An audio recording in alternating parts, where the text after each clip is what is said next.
So now move to next control, that is the radio button control. Radio buttons are basically used when out of many options, just one option is required to be selected. They are also created using the HTML input tag, but type attribute is set to radio. This attribute will be changed, otherwise rest is same. So there are following attributes for this particular type of radio. First one is the type. It indicates the type of input control, and for the input checkbox input control, it will be set to radio. Next, name is used to give a name to the control which is sent to the server. Next, the value, you want the value, like if you want to write here yes or no. Checked means you want the value to be selected like this way. It will show the value selected and by writing yes. And when you are using the no button, it will work like this. Okay. So checked attributed defines that the control is pre-selected when a page load. That means it will already marked checked when the page will load.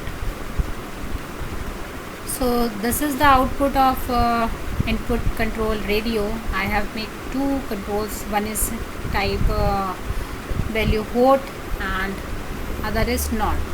And these are the, by this example, this particular output will show the radio control allows only one of a set of choices. That means you can select only a single value from multiple.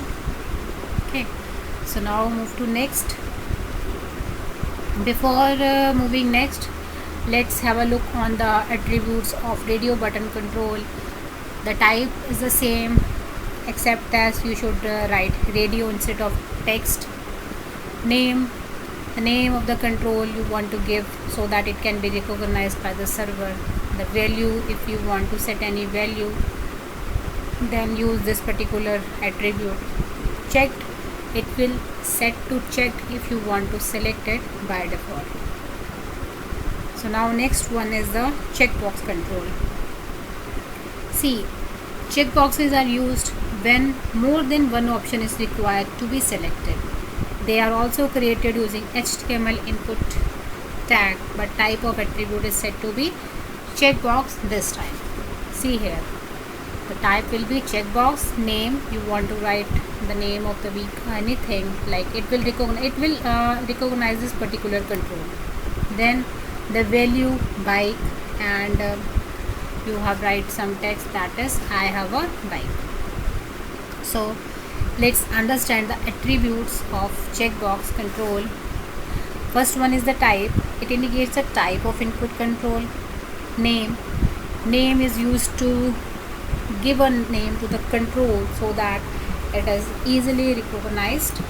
Value, the value that will be used if the checkbox is selected. And next is the checked. It is set to checked if you want to select it by default. So here is the example. In this example, now from these three you can select one and more than one. So it is the example of particular your checkbox input control. So now next is the select. What is the use of this select tag?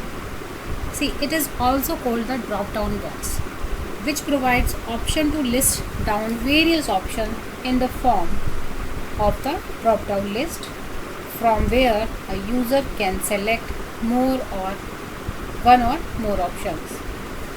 So for this purpose we use the option tags inside the select element. It defines the available options in the list. Okay, so next, here is the example. See, I have to make many options in the option tag, just simply with the help of select element. Within select element, I'll make 4 options. That means when I click on this, I will get these 4 options. Okay, web engineering, computer programming, fundamentals of algorithms, and last is analysis. So these 4 options are available here. Okay, so Next is the example. Here is the same example which I have shown here. Okay, the select element creates a menu control in the web page like this. When you click on it, it will show the values like this. So next is the option. What option element box with the select element is used to create a menu like this. Okay. Like this. Okay, it is the same option. So next is coming, I think. See, I just want to show a difference between this code and this particular control. Only the difference is that when you use this select control, it will only select a single value from the list. But when you use this, I'll just simply write a name that is multiple. By this way, you can select multiple values from this particular list. So here are some attributes of the select. First of all is the name, that is the name of control. The size, this can be used to present a scrolling list box. Like if you have many elements, then you use a scrolling bar.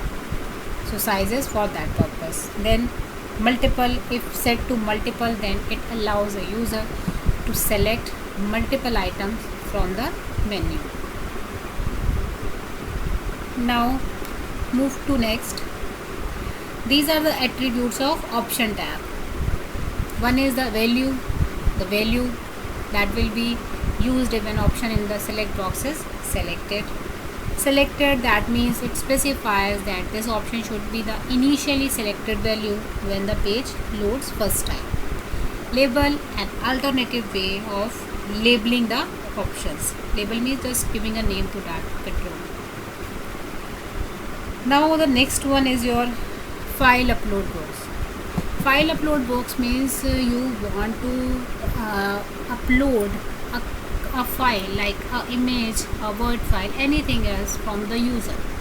If you want to allow a user to upload a file to your website, you will need to use a file upload box. It is also known as file select box, and this is also created using the input element, but this time the attributes type is set to file. So here are two attributes for this. One is the name of the control, and one is the accept. It specifies the type of files that the server accepts. You have to explain the types of files that the server accepts. Okay, that you want to accept a word file, JPG file, or any file you want to accept from user. So here is the syntax of file upload box. Input type file, name, accept image. That means it is showing it will only accept the type image. So it will show like this. When you click on this choose file, it will ask you to select the image, then it will upload that particular image on the page. So now next move to the button control. Here is this is the main control, because now we have entered data in different controls by input, by selecting multiple options, by uploading file. Now the time is to submit the value or to reset the value. If I'll mark wrong values, then we use button control. So there are various ways in HTML to create clickable buttons. You can also create a clickable button using the input tag by setting its type to button. So we have 4 types of buttons. One is submit. It creates a button that automatically submits a form. Reset, it will reset all the controls to their initial values. Next is the button part. It will create a button that is used to trigger a client side script. When we will use script part, then it will able to use there. And the last one is image. It creates a clickable button, but we can use an image as background of the button.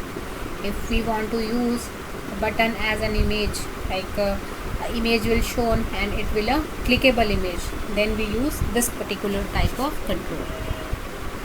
So here is the example of this input type submit. By this way we can we are able to see this. One is the input type control and another one is the submit control. When you click on submit, it will print the value which is on there. So here is the example, input type submit. The button is labeled submit. By default, although you can change that, by default it will show you submit, but if you want to change this, you can change this name. Reset, again the type will be reset. It will show like this as I write clear here. See, in this what action will be performed, a particular page of .php file will be open. As we are not know PHP in this course, then just write the particular page of HTML. The control will go to that particular HTML page. It is the type of button, that is value click me if you click this. So these are different types of examples of button type. So here is the example of image, when you want to show an image instead of a button. So this will show like this. I'll just added a picture from tutorial point. When you click on this, it will behave like a button. And the last one, the button tag defines a clickable button. Inside the button element you cannot put content like text or images. So there is the difference. This is the difference between the element and the buttons created with the input element. See, I have given a tip here. Always specify the type of attribute for a button element, because different browsers use different default types for the button element. The last one is the hidden form controls. See, like you have seen when you are using some when you want to log into a page. First of all, you see only the two controls like user ID and password, and after that when you enter that, on click of a button you get another controls, that are the hidden form controls. So hidden form controls are used to hide data inside the page, which later can be pushed to the server. We can use later. So the controls are added but are hidden from the user. So here is the example. I have created 3 buttons. One is the type hidden, second is submit, and third one is the reset. So this is the example of hidden form controls. So here it is all about the HTML forms part.